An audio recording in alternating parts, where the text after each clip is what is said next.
There is some way in which summer and Shakespeare go together. At least we think so on this particular show. And for this episode, producer Jonathan McPants and I decided that rather than do our typical show, we do lots of little bits of things. We're kind of in love with that kind of format right now anyway. So yeah, you're going to hear a short interview and performance involving outdoor comedy Shakespeare. You're going to hear another short interview and performance of indoor tragedy Shakespeare. You're going to hear a poem written by a cockroach about Shakespeare. You're going to hear the theories of a Supreme Court justice about Shakespeare. And lastly, I'm trying to remember. Oh, the BBC sitcom. It's called Upstart Crow. It's an actual sitcom about Shakespeare's life. It's all coming up after the news.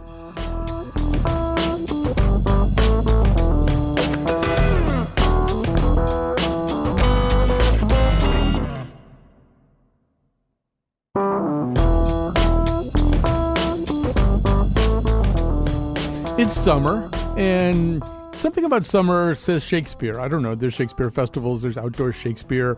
So we decided we would do, as we often do, a Shakespeare show. And then we decided that, I don't know why, we would sort of chop it up into lots of interesting little bits and pieces. And morsels. Morsels is the word I'm looking for. So we have morsels today. And some of the morsels include a theory that the late Supreme Court Justice John Paul Stevens had about Shakespeare. The production up in Lenox by Shakespeare and Company of Coriolanus, or Coriolanus, depending on how you feel about him. And we'll have the reading of the poem by Archie the Cockroach. Archie the Cockroach wrote a poem years and years ago about Pete the Parrot, who actually knew Shakespeare. And it turns out that Shakespeare was kind of a mournful guy, very disappointed in himself for having been a playwright. We'll also be telling you about a BBC multi-camera Shakespeare sitcom called Upstart Crow. But we're going to begin with outdoor Shakespeare because outdoor Shakespeare is just part of the whole thing. And some of the outdoor Shakespeare is already done and gone because summer is departing. Summer doth depart on swallow's wings. But fortunately, in New Haven, the Elm Shakespeare Company is doing Shakespeare in the Park, a production of the Comedy of Errors. It will be opening tonight at Edgerton Park in New Haven and runs through September 1st. So you have plenty of time to see it. And for more info, you would visit elmshakespeare.org. So joining us now from said company, Rebecca Goodheart, the producing artistic director for Elm Shakespeare Company, Benjamin Curns, who plays Dromio of Syracuse, and K.P. Powell, who plays Antipholus of Syracuse in this production of The Comedy of Errors. It's The Comedy of Errors. Kind of cheeky of Shakespeare, and this is going to be The Comedy of Errors. So, Rebecca, I'll start with you with some highly imaginative questions. Why did you pick The Comedy of Errors for this year? The Comedy of Errors, we should say, is sort of a knockabout comedy, even for Shakespeare. He's really going for the laughs on this one. He really is going for the laughs, and I love all of the insanity and all of the mix-up, because the whole story is about taking four twins, two sets of identical twins, and mixing and matching them and creating absolute chaos and then sorting it all out in the end. And so I love all of the symmetry to it and all of the chaos, and it's just fun. But I'll tell you, I actually think it's a play that's underrated. A lot of people think that, it's just the knockabout mix-up comedy. And I think while it's really early Shakespeare, it's beautiful. It's got gorgeous poetry in it, and I think it has some real resonance for our world right now. Everybody in the play is afraid and full of angst and really on edge, and they eventually figure it out, and find themselves and find each other. And so I think that it is a very gentle morality tale for our times in a lot of ways, while still being ridiculously funny. Another person who thinks it's underrated is the great literary critic and theorist Harold Bloom, yes, who lives nearby. And maybe you can get him to do a cameo or something. I think he's 89. I don't know how many wouldn't that be cameos great? he does. Yeah, let him do a little walk-on with a spear or something like that. Oh, that would be awesome.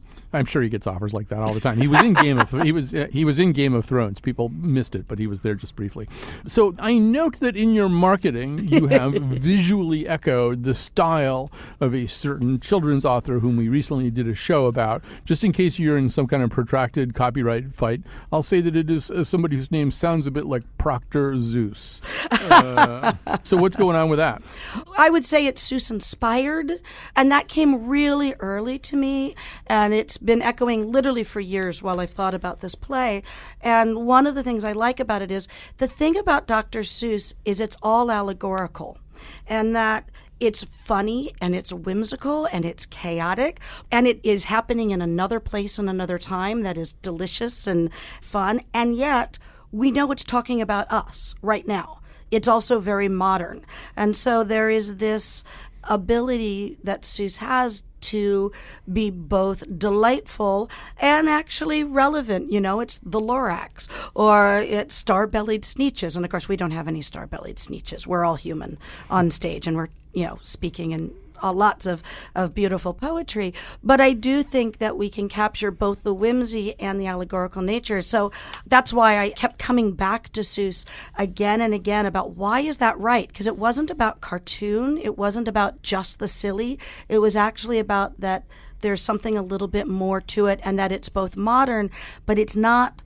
You can't put your finger on when it is. It's a whimsical, fantastical place where you buy the ridiculous things that happen in this play, and it's ridiculous. Right. A lot of people, the Comedy of Errors, they think it's about the 2017 Philadelphia Phillies, but it's not. As you point out, it's not actually located at any particular time. All right, I think we need to bring Benjamin and KP into this. They're going to perform a brief scene from this, but I think we need to set it up. So, KP, maybe get us going here. Tell us what's going on here. Yes, without giving too much away, me and my partner Dromio have been in the town long enough that we've been constantly being confused and mistaken for other people that already live there.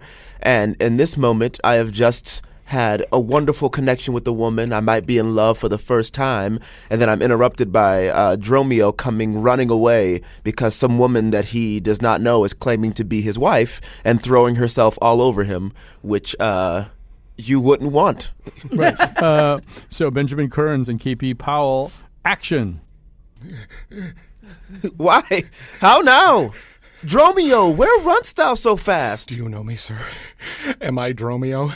Am I your man? Am I myself? Thou art Dromio, thou art my man, thou art thyself. I am an ass. I am a woman's man, and besides myself. What woman's man, and how besides thyself? Marry, sir, besides myself, I am due to a woman. One that claims me, one that haunts me, one that will have me. What claim lays she to thee? Marry, sir, such a claim as you would lay to your horse, and she would have me as a beast. Not that I, being a beast, she would have me, but that she, being a very beastly creature, lays claim to me. What is she? Marry, sir, she's the kitchen wench, and all grease. And I know not what use to put her to, but to make a lamp of her and run from her by her own light. If she lives till doomsday, she'll burn a week longer than the whole world. What complexion is she of? Swart, like my shoe, but her face, nothing half so clean kept. For why? She sweats. A man may go over shoes in the grime of it. Why, that's a fault that water will mend. No, sir, 'tis in grain. Noah's flood could not do it. What's her name? Nell, sir, but her name in 3/4, that's an L and 3/4, will not measure her from hip to hip. Then she bears some breath? No longer from head to foot than from hip to hip. She's spherical, like a globe. I could find out countries in her. In what part of her body stands Ireland? Marry, sir, in her buttocks. I found it out by the bogs. Where France? Marry, sir, in her forehead, armed and reverted, making war against her ear. Where England? Oh, I looked for chalky cliffs, but could find no whiteness in them. But I guess it stood in her chin by the salt room which ran betwixt France and it. Where Spain? Faith, I saw it not, but felt it, hot in her breath. Where America, the Indies? Oh, sir, upon her nose, all o'er embellished with rubies, carbuncles, sapphires, declining their rich aspect to the hot breath of Spain, who sent whole armados of carracks to be ballast at her nose. Where Belgia, the Netherlands? Oh, sir, I did not look so low. And to conclude, this drudge or diviner lays claim to me, called me Dromio, swore I was assured to her, told me of the privy marks I had about me, as the mark on my shoulder, the mole on my neck, the great wart on my left arm, that I, amazed, ran from her as a witch. Go, hide thee presently, post to the road, and if the wind blow any way from shore, I will not harbor in this town tonight. And scene. So that's actually kind of a famous scene. And don't think for a second that I, as an Irish American, missed that whole thing about how Ireland is in the buttocks and the bog and all that kind of stuff. I understand what you Shakespeare people are up to. I understand what's being said. So I want to just talk to you guys a little bit about the challenges here. These are separated at birth twins. So you're going to play the twins of other actors. Benjamin, how does that work? Well, certainly a lot is done through, some things can be done through costume, if you have two actors in identical costumes, but what's more fun is to delve into, like, how can you mimic each other's physicality? How can you mimic speech patterns and the way that the timing of your jokes are? And I have the advantage of the guy who plays my twin brother is an actor by the name of Christopher Seiler, who's been a colleague of mine for a number of years. We haven't worked together in about 10 years, so it's really great to connect with him, to watch him work, and to be able to sort of ape some of his mannerisms while he apes some of mine. So, KP, is that something you do explicitly, you and the other actor, or are you just kind of watching that other person all the time, seeing if you can pick up on stuff? Yes, I know for me and Manu, the one playing the other Antipholus, we very specifically are looking at certain moments and certain things in the scenes and trying to find which things that could live in our bodies and be believed and be subtle but obvious enough to pick up if you're looking for, but not enough to be like, hey, look how dumb you are that I feel like I have to paint a picture for you with my fingers. It's just those little things that help tell the story of, when you meet twins in real life, you see them growing up and mimicking each other, and there's all the stories of twins separated at birth,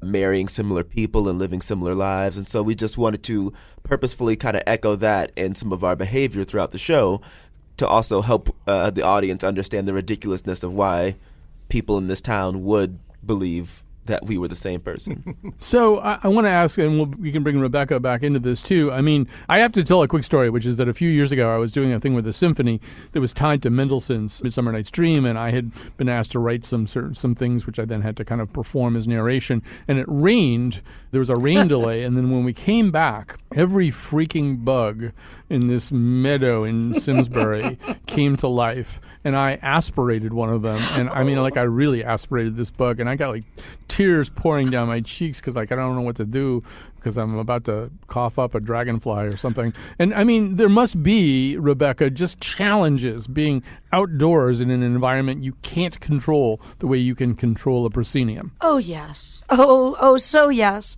And every, on our breaks, and sometimes we sit around and everyone reviles everybody of the stories of, oh, well, you remember that year with the flood or that year. So everybody has their tales, which of course get more and more exaggerated, but while you're in them, they're not exaggerated at all. Last night, for example, we lost our first night of technical rehearsals because it rained. At this point, we build it into the schedule so that we have the time, so that it isn't panicking. The chances are between the time you start building the set and the time you close the show, that's over a month. It's going to rain unless you're working in Arizona, or some very dry place. So you have to build it in. There's also all sorts of safety protocols. It affects the shape of our set, so we don't have super steep stairs. We've got this crazy stuff called shark coat, which is like sandpaper, so the whole stage is bumpy, so it's not slippery. We have levels, sort of DEFCON 1 and DEFCON 2. We're at the place where everybody talks twice as fast and their feet move half as slow. And then the next level, wear whatever shoes you want. And then the next level, simplify the fight choreography. And then the next level, lose your microphones. And then, and if it lightnings, do we pull off the people off the top of the big metal scaffolding? So, there's protocols upon protocols, and it can be really difficult, but then it's just magical. When it all comes together, there's nothing better than being out in that field with the breeze and the moon and the set and the amazing stories. It is something that makes it worth all of the insanity of dealing with the weather. Right. So basically what you're saying is that by September 1st, one of the three of you will be dead. I get that. Yeah, basically. I understand it now. So, Benjamin, I just want to get a little bit more of both the downside and the upside, but I think maybe it's all upside. I mean, I don't know. What's the advantage of doing it this way? Why do Shakespeare outdoors with people bringing babies and, munching on sandwiches and stuff while you're doing your Shakespeare? To me, the best thing about doing it outside, and especially in the park, like it should be noted that, where we do it, it's not a theater with established seats, which means that whatever night you come to, you'll never be turned away. There's never going to not be a seat for you. It should be noted, too, that the performances are also free to everyone in the community who comes. So my favorite thing about working for Elm Shakespeare is that it breaks down this idea that Shakespeare is some sort of like cultural responsibility or something that's reserved for, very elite or very educated people. I really disagree with that, and I really think that it's popular entertainment for anyone who would like to enjoy it. So my favorite thing about there is that, people come and, they set up, people have dinner, and I frankly love it when people bring their kids, because there's nothing more rewarding than watching kids laugh at the show, because it means, they get it. They're really following in that. That language is not antiquated. The language is not too complicated. If a kid can sit there and enjoy it and find fun in it in maybe the same or maybe even a different way than the parents who are sitting right next to them, I think that's really terrific. And it's a great leveler, I think. Well, I mean, KP, there's even an argument that this is getting back to roots in a way, that the audience at the Globe Theater would probably be a little bit more like the audience, at least at that level of sort of casualness, casual enthusiasm, than being in some climate-controlled, art house. Yeah, there's no sit there, be quiet, behave type mentality when you come to outdoor Shakespeare. We're talking right at you, and we're trying to get you to participate and be a part of this, to make you really feel like you're a part of the world that we're creating. And I totally agree with Ben, and I think it's so foolish how often people are taught at such a young age going into Shakespeare that it's hard to understand, that's going to be difficult, because who doesn't understand? Most of the words you understand, but soft what light through yonder window breaks. You understand all those words, except the syntax might be a little weird, but if you can understand Yoda, you can understand Shakespeare. And people watch Big Bang Theory having no idea how astronomical physics work, and you still get the jokes. You're like, oh, as long as I know what I'm saying, the audience knows what they're saying. And I think it's fun to come out and be with your kids and know that it's free and there's so low stakes, and just go, we can go and have a good time and be told a story. Because, from the dawn of time, the caveman came back and say, you won't believe what happened to me while I was hunting that gazelle. And ever since then, we've been telling stories. And that's why I think Shakespeare is one of the best storytellers. And so we keep coming back to him. Strong the force in Benvolio is. All right, See, so I understood that. No, it is. Yeah, you totally got that. All right, so we have to stop now, but I should say once again that we're recording this a week before they open on August 15th. So if you're wondering, if you're thinking there going, it didn't rain last night. Last night was when the robots took over civilization. Okay, well, that hasn't happened yet. I don't know what's actually happening the night before this. So thanks for doing this, folks. Of course. Pleasure, Colin. Thank you. But you're going to go to this wonderful free production of The Comedy of Errors. It runs through September 1st with this terrific cast. It's going to be loads of fun, and you're going to bring everybody you know. So Dromio, go Dromio, and take these 1,000 marks of gold. What you want me to do with all of this cash flow? Hey, the hotel, the motel, the Ephesus. So no compendiums about Shakespeare would be complete without, of course, the argument, which I regard mostly as meretricious, that Shakespeare could not possibly have authored these plays. These plays were authored by a titanic intellect, which he just could not possibly have been. Many of the people who embrace that idea do so under the mantle of being Oxfordians. I was distressed to read in the New Yorker that Justice John Paul Stevens, for whom I had great esteem during his lifetime for lots of other reasons, was one such person. And here to tell us more about that is Tyler Foggatt, editor of the Talk of the Town section of the New Yorker. Her piece, Justice Stevens' Dissenting Shakespeare Theory, appears in the August 5th and 12th issues. Thanks for doing this. Oh, of course. Yeah, I'm always happy to talk Shakespeare. So apparently so was Justice Stevens. And Justice Stevens had been, I guess, kind of radicalized to this view through some moot court court exercise that he engaged in, right? Exactly, yeah. There was a moot court in 1987 that he sat on with Justice Brennan and Justice Blackmun. And basically they were listening to arguments about who wrote Shakespeare. One side was arguing in favor of William Shakespeare, the man from Stratford, the man who most people consider to be the author of Macbeth and Hamlet and the rest. And then the other argument was in favor of the 17th Earl of Oxford, Edward de Vere.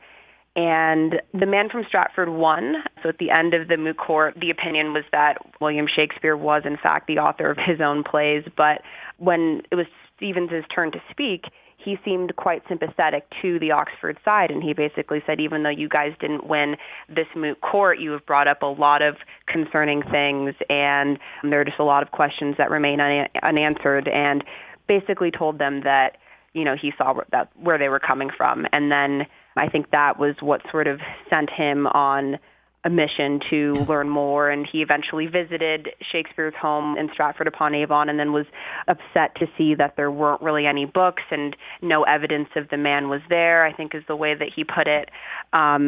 And he later wrote a law review article in which he seemed even more sympathetic to the Oxford theory than he had been before. And so it was just something that he continued to sort of write and speak about. And yeah, I think it all stemmed from that initial moot court hearing. Right. So I guess the most dismissive view that some of us might take of the Oxfordians is that they're a bunch of credulous snobs, that I should probably get that idea out of my system because they're having their annual meeting like 5 blocks from where I'm sitting this fall. But ultimately what they're saying is a commoner who lived 4 days' ride from London couldn't possibly have written all these plays. As I said before, these plays are the work of a titanic intellect. It must have been someone, with all of the attributes of a noble and all the opportunities of a noble at that time. Do you think that, and I read not only your article, but the piece by James Shapiro, a foremost Shakespeare scholar, or maybe the foremost Shakespeare scholar, who had a lengthy correspondence with Stevens about this. Do you think Stevens was able to differentiate his own thoughts about the authorship from that sort of, overarching penumbra of snobbery? Yeah, I think that most of the Oxfordians, I spoke to a bunch of them for my article, and they were all very clear about the fact that, they really don't like to consider themselves snobs. And they're saying that, it's not that we don't think that someone, who was sort of born as a commoner and, lived far away from London couldn't have done it. It's just that it would be really hard to pull something like this off while leaving behind basically no evidence. And so, it's interesting that you mentioned the Shakespeare Oxford Fellowship Conference in Hartford because it's taking place at the Mark Twain House. And Mark Twain himself was an anti-Stratfordian. So he didn't necessarily say that he thought that Edward de Vere wrote the plays, but he, definitely thought that there was little chance that Shakespeare did it. And he, wrote this book about it called Is Shakespeare Dead? And in the book he says, when Shakespeare died in Stratford, no one really cared about it. It wasn't an event. When he left his will behind, it was a businessman's will and not a poet's. It didn't mention a single book. It didn't leave behind a single poem, a play, an unfinished literary work, no manuscript. As far as anybody knows, Shakespeare never wrote a letter to anybody in his life. We've never seen such a letter. We don't really know that he traveled.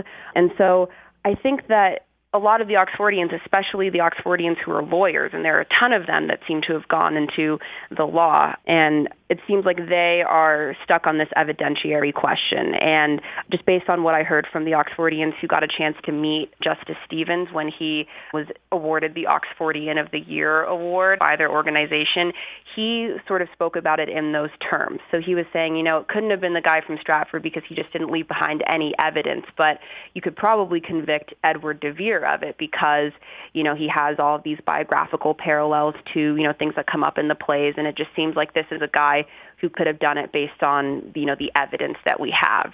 And so I think that is how they try to frame it rather than like an elitism argument, but more as, as an evidentiary question. Well, Tyler Foggatt, your article was great, and because you're so interested in this, I'm very hopeful that you're coming to Hartford this fall to the Mark Twain House so that we can meet in person. Tyler Foggatt is an editor of the Talk of the Town section of The New Yorker, and her piece, Justice Stevens' Dissenting Shakespeare Theory, appears in the August 5th and 12th issue of The New Yorker. Thanks for talking to me today. Of course, yeah. Thank you again for having me. And we have to move to a break right now. When we come back, we have a panoply of morsels. That actually is an unknown Shakespeare play, The Panoply of Morsels. Blah, blah, blah, blah, blah, Shakespeare. And he walks in as dum-da-dum-ta-da, Shakespeare. He's holding court and they say, Will, you're such a genius and your writing is divine. A rose by any other name is such a clever line, and they're all... You know, it often gets said, well, everything you could possibly ever do with Shakespeare has been done. But we're about to prove that statement wrong, because I'm pretty sure it has never been the case that two artistic directors of the same Shakespeare company have performed a scene of Coriolanus on two telephone lines on a radio show. I mean, certain elements of that may have been replicated in the past, but what I just described before, I'm willing to bet has never happened until now. It's about to happen. Let me tell you how that's going to be. If you listen to every episode of our show and take careful notes, which I know tens of thousands of people do, you'll know that in the past we've been up to Shakespeare and Company in Lenox, Massachusetts to meet with and talk to Tina Packer, the founding artistic director there. She's now playing Volumnia in their upcoming performance of either Coriolanus or Coriolanus. We will in just a moment establish which. Allyn Burrows is in his 20th season as artistic director of Shakespeare and Company, and he's playing the title character in Coriolanus or Coriolanus, as the case may be. So, Tina Packer, let's pin that one down right at the beginning. Is it Coriolanus? Coriolanus? Okay. Yeah. Because I understand you can sort of go either way. Now, you can, but the town is called Corioli. Right. So if you go into the town is Corioli, he is Coriolanus. All right. That makes perfect sense to me. And we should say that this production that you're doing up there, Tina, is 6 workshop performances starting next Wednesday, August 21st. And when we say workshop performances, that means, for example, people from the audience can be brought up on stage and stabbed to death, things like that. What actually is going to happen at the workshop? Well, it's Allyn Burrows' brainchild, so I'm going to let him answer. All right, Allyn. Well, a workshop, it's essentially an enhanced stage reading. That means that we'll have scripts nearby or in hand, and there will be design, we'll be in costume, and there will be elements of set design and such. And we will have been banging away at this script for 4 or 5 days. So it's not like a cold reading where we stand up there and just do it in music stands.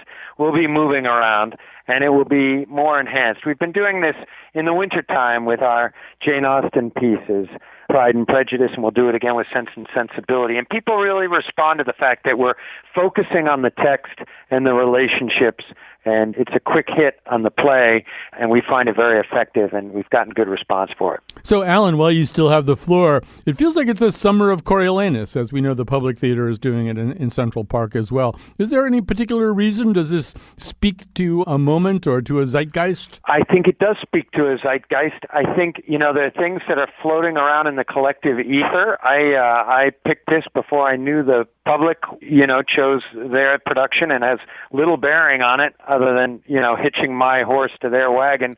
But I really think that, you can find that different titles just come out of the air at the same time. And this is naturally about a leader who's really quite pissed off and ends up being quite a poor leader of the people. So I can't imagine what that would have to do with the present moment. Can I just add something? Yes. Because the thing about Coriolanus is he is physically very brave and a great warrior. Mm-hmm. But he knows himself so little and says the most stupidest things at really sensitive times and explodes. Totally unbeknownst to him, he explodes political and social situations in ways that should never be exploded. And I do actually think we have a lot to learn from it right at this moment, both for good and for bad, if I can put it like that. Right. I still can't imagine a direct analogy, but I'm sure you've got one. Tina, I have to ask you what your theory of Volumnia is. So there's this book by Alice Miller that's called The Drama of the Gifted Child, and it's about what happens when children don't have a normal emotional channel to get emotional approval from their parents. They have to function only on merit or on doing certain things that represent accomplishments. And that's sort of one way to look at this relationship, right? Coriolanus, he wants mom to think he's great. Absolutely. He wants mom to think he's great. We never know what happened to the father. There's no mention suspicion even of the father. She says, were he the only son of my womb, which he is, of course, and so her whole life is bound up with him, but she wants him to be a warrior, and she sent him to a war, to a cruel war. I sent him, at the age of about 12 or 13, and he came home being the hero and the champion, and he's been a killing machine ever since. So he gets accolades from his mother for being a great warrior. It's when she wants him to do something else, i.e. be a politician, be a consul, that the trouble starts, because then he has to please the people, and he can't do it. And she's not taught him how to actually be understanding of anybody other than themselves, Nor does he care to do it. Yes, and it was written the year that Shakespeare's own mother died. And I can't help but think that there are some parallels in here. When Shakespeare had gone to London, he only ever came home once a year thereafter, even though his wife and his kids were back there. And you do have to wonder what his relationship with his mother was like. Right. Actually, later in the show, we're going to be talking about this BBC sitcom called Upstart Crow, which explores comically what their relationship might have been like, but maybe not all that different from the approval-seeking Coriolanus and Volumnia. Yeah. All right. So we're getting ready to perform this scene. You're getting ready to perform this scene. This is going to be history-making, obviously. We have photographers from the Guinness Book of World Records here. I believe they're up there in Lenox as well. So, Allyn, set this up. What scene are we about to hear? Well, this is essentially a situation where the mother is essentially, Volumnia is persuading Coriolanus to go talk to the people and really try to essentially work with them in a way that he is really not willing to. And it's the first time we really see them together, and the first time that we see her powers of persuasion over him. He has to show his wounds to them as well, which is the opposite to what a warrior would do. He's actually got to display his wounds to them, and that's the last thing on God's earth that he wants to do. All right, I'm going to say action. I prithee now, sweet son, as thou hast said, my praises made thee first a soldier, so, to have my praise in this, perform a part thou hast not done before. Well, I must do it. Away my disposition, and possess me some harlot spirit. My throat of war be turned, which quired with my drum into a pipe small as an eunuch, or the virgin voice that babies lull asleep. The smiles of knaves tent in my cheeks, and schoolboys' tears take up the glasses of my sight. A beggar's tongue make motion through my lips, and my armed knees, who bowed but in my stirrup, bend like his that hath received an alms. I will not do it, lest I surcease to honor mine own truth, and by my body's action teach my mind a most inherent baseness. At thy choice, then, to beg of thee, it is more my dishonor than thou of them. Come all to ruin. Let thy mother rather feel thy pride than fear thy dangerous stoutness, for I mock at death with as big a heart as thou. Do as thou list. Thy valiantness was mine. Thou suck'st it from me. But oh, thy pride thyself. Pray be content. Mother, I'm going to the marketplace. Chide me no more. I'll mountebank their loves, cog their hearts from them, and come home beloved of all the trades in Rome. Look, I'm going. Commend me to my wife. I'll return consul, or never trust to what my tongue can do in the way of flattery further. Do your will. Bravo, bravo. And off I go. Yes, but you can with tell my tail between my legs. He's not into it. He's not into it at all. No. I think she did the father in. Yeah, it's kind of it's not that sort of Manchurian Candidate relationship though, because she's okay with him getting killed in battle. I mean that would have been fine.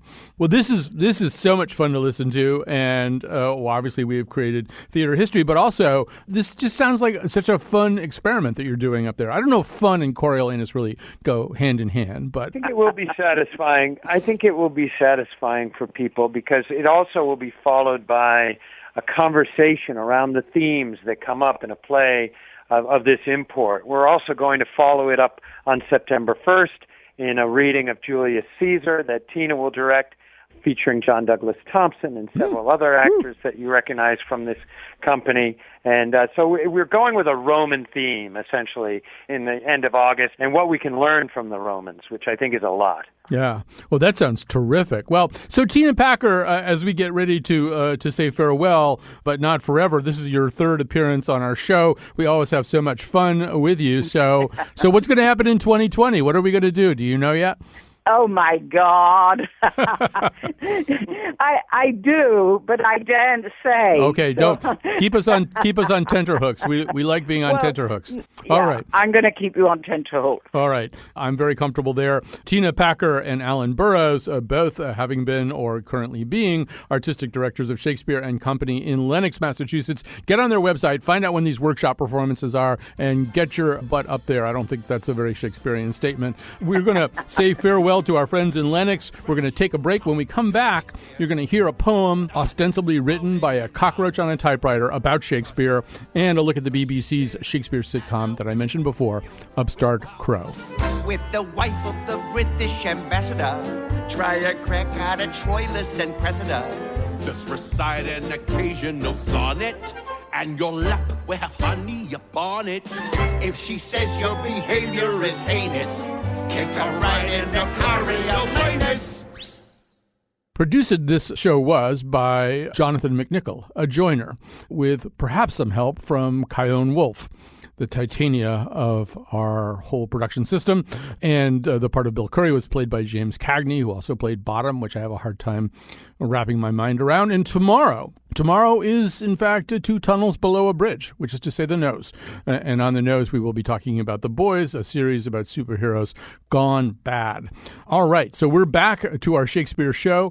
In 1916, when newspapers were really great and they had everything in them, the readers of the Evening Sun in New York met a new character. His name was Archie. He was a cockroach, and he typed poems to a writer, a columnist there named Don Marquis. I think usually at night when everybody went home, and Archie would jump from key to key on the typewriter. So the poems never had any capital letters or punctuation. And when we started talking about doing a summer Shakespeare show, I thought of one of the most famous poems that Archie ever wrote. It was about a parrot whom he knew, who somehow knew Shakespeare. So here is the poem of Pete the Parrot.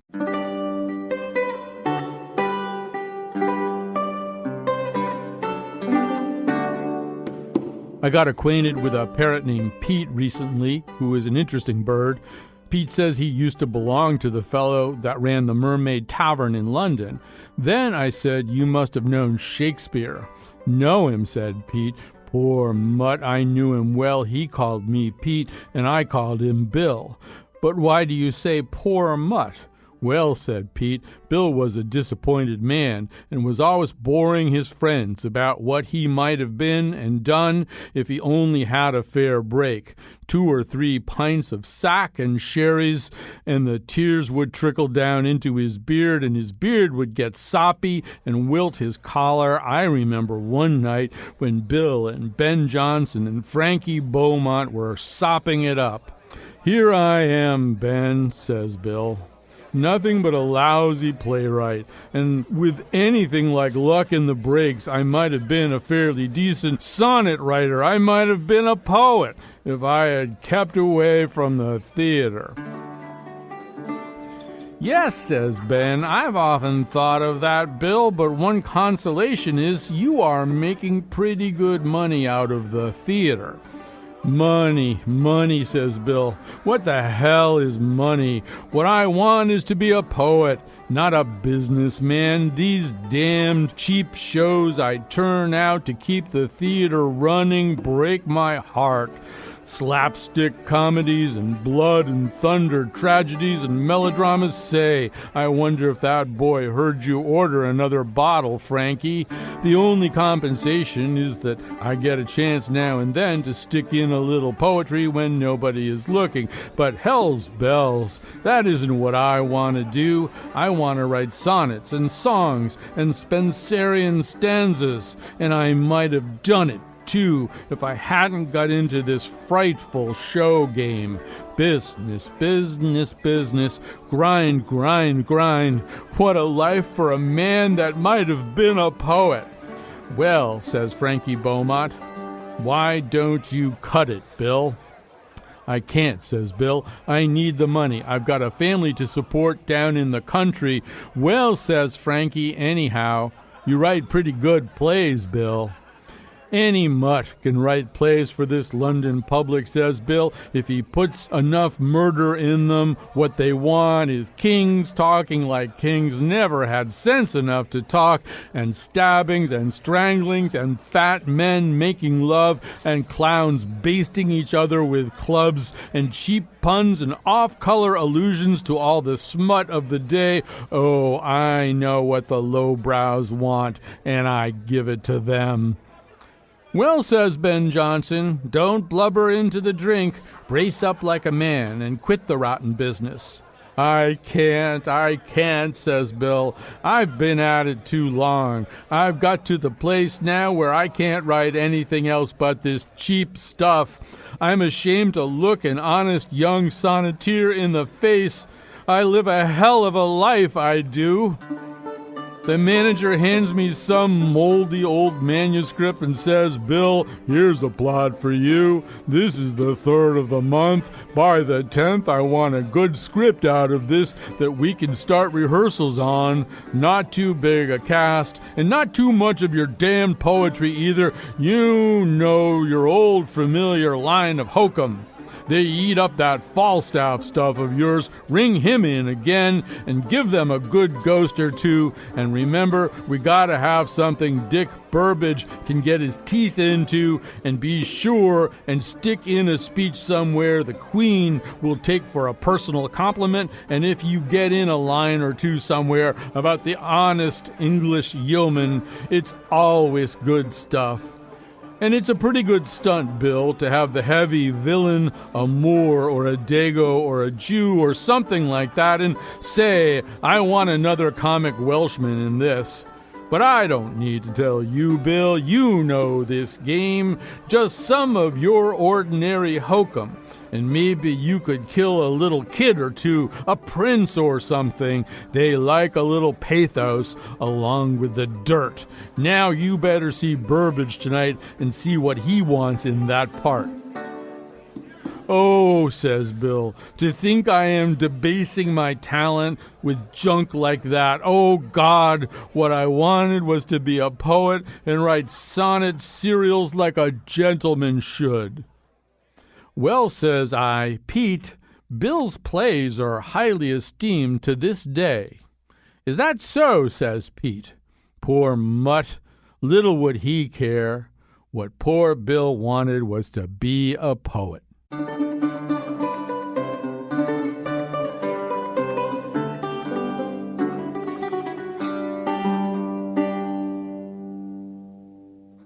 All right. Every once in a while, it seems kind of interesting for somebody to play Shakespeare as opposed to playing Shakespeare's roles. So what have you got? You got Tim Curry, you got Joseph Fiennes, you got Rafe Spall. They've all played Shakespeare. To that, you can add one David Mitchell, who's now starring in a series called Upstart Crow. And we're going to talk a little bit about that. You can actually get it here in America now via BritBox, via Amazon. But joining us right now is Rob Weinert-Kendt, an arts journalist and editor of American Theater Magazine. He reviewed the BBC sitcom Upstart Crow for AmericaMagazine.org. He's joining us by Skype. Welcome to our conversation, sir. It's good to be here. I mean, I think the first thing that we have to say is that this really is, this series, it is a sitcom, first and foremost. It's a sitcom with either a live audience or a laugh track. I know not which, but it's a sitcom about Shakespeare. Yeah, it's a sitcom with the same sort of 1, 2, 3 beat jokes. I would say a great majority of them are sort of crude and topical. They're also very, there's a lot of Shakespeare in-jokes. Ben Elton is the creator, and he's known not only for Blackadder, which I think this show resembles a lot, if anyone knows Blackadder, sort of the sardonic tone and sort of anachronistic humor, but also The Thin Blue Line, which is another Rowan Atkinson, just a police sitcom. Not to be confused with the Errol Morris movie. It's right. Much lighter. It's just about police working at a desk in London. And so he's very steeped in sitcom, 3-camera, or whatever, how many cameras they use now, tradition. My boys are 6 and 10, and even though a lot of the humor is sexual in nature and crude, it goes over their heads, most of it. And it's actually an introduction to quote unquote Shakespearean ways of talking and plots. And some of the richest jokes on the show, I think, are about anticipating the way Shakespeare is going to be received, loved and hated by school children for generations to come. Well, if your boys are 6 and 10, they probably get the fart jokes anyway. Yeah, the fart jokes are there, and I think the word boobington is one that they're picking up on. Without further ado, we should, in fact, just give people a little taste of this. This is from Season 1, Episode 4, Love is Not Love. This is David Mitchell as Will Shakespeare and Gemma Whelan as Kate, the landlord's daughter. I should say, if you recognize this voice, you'll definitely recognize the face if you're a Game of Throneser. She was Yara Greyjoy on Game of Thrones. So anyway, here's a little bit of back and forth between Will and Kate. These verses be my ticket to immortality. Through them will I live forever. How so, Mr. Shakespeare? I'm to have them published. Imagine it. A play is but a puff of air. A player's stinking breath doth give it life. But no sooner is it spoke than 'tis lost amid the burps and fartle baffles of the groundlings. But a published poem lives forever. People love them. Particularly now these short and easily digestible sonnets have made the epic verse cycle look so last century. Young people have such short attention spans these days. And with publishing, kids have instant entertainment in the pockets of their puffling pants. You see them hanging around together, hunched over a book of 14-line iambic pentameter, thumbing away, transfixed like zombies, not talking to each other, not interacting socially, lost to the world. Get off your book of sonnets, cry parents up and down the land. You'll develop a hunch. I do worry about how their brains will develop with so little variation of stimulus to challenge their imagination. Who cares? So there's Will and Kate having a fairly modern conversation about children and their attention spans, maybe even talking about the 6 and 10-year-olds who are watching this show with their father, Rob Weinert-Kendt. And there's a little bit in this, too. Rob, our audience has just heard an old, very funny poem allegedly written by a cockroach named Archie called Pete the Parrot, in which Pete talks about knowing Shakespeare and how miserable Shakespeare was being a playwright. He really wanted to write poetry and sonnets. He thought that was honorable and that this wasn't. And that's a little bit of the Shakespeare we see in this series, too, right? He's not entirely happy with his lot. No, he's striving. I mean, we see him in the 3 seasons we have. They play with their actual history quite a bit. We see him sort of having a reputation for boring history plays and trying to figure out, should I do this young lover play that he's working on, originally called Romeo and Julian? There's one very funny bit when he finally does write Romeo and Juliet, in which his servant Bottom comes up with the wonderful image of the bird who's on a string and he doesn't want to let it go, and that's his image. And he continues to claim that, even though it's put into different words by Shakespeare. So there's a lot of those kind of little jokes that I don't think you even need to know Shakespeare that well, because the show works even if you don't. And if you do know even a little bit of Shakespeare and the plots and famous lines, it's a delight. Right. There's a way in which you are rewarded extra for anything that you do know. And I do think also some of the commentary about there's a glass ceiling joke in one of the first couple of episodes, literally a glass ceiling joke. But I mean, that notion that's explained to Kate again and again that women can't be actors, and women, because for the same reason that women can't be lawyers or participate in government or anything like that. And what is that reason? Because they don't know how. And so there's this kind of circularity. Well, why don't they know how? Because they can never do it. And there's that sort of the sense of anybody who's trapped in some sort of underclass position. I mean, it's done in a very funny way. You laugh as it's being said, but you realize this is, in fact, the logic of an oppressive class. Yeah. I think I critiqued them in my review. I think they hit that point. It just becomes a little relentless, the jokes about how Kate couldn't possibly do that. I mean, obviously we know better, and the joke is on Shakespeare and Marlowe, who keep putting her down and saying, well, where would you put the coconuts? As if you need coconuts to fake a bust, which I don't even think is historically accurate. No, I doubt it. It seems a little Monty Python. So there are ways in which Monty Python, and especially, I'm now dating myself, Beyond the Fringe, who did a very famous Shakespeare parody, I think called So That's the Way You Like It. So there's ways in which some of the British comedy which has preceded this has probably set this up. We should probably point out that Upstart Crow, the name, actually comes from a taunt hurled at Shakespeare by a jealous poet, Robert Greene, who, Rob, is a character also in this series. He's become one of my favorite characters. Mark Heap, this wonderful British actor, plays him and does the kind of phony Elizabethan pronunciation, which is how he would say that, or delectation. Like he does every syllable of every word. And in reality, Robert Greene wrote that critique of Shakespeare early on, called him an upstart crow, borrowing the feathers of others. I think the idea was that he was a plagiarist and a copycat. Robert Greene, the real Robert Greene, died not long after he wrote that. So in the show, they have Robert Greene live on as his rival who keeps trying to trip him up. My kids like to imitate him quite a bit. Good day, he will say as he exits the room backwards, So anyway. Your kids are going to be unlike their peers I think if they keep watching this show. Hey, we have to stop here. Rob Weinert-Kendt is an arts journalist and editor of American Theater Magazine. He reviewed the BBC sitcom Upstart Crow for AmericaMagazine.org. And thus we end. All is well that ends well. Thank you for listening, and thanks for putting up with our summer Shakespeare show.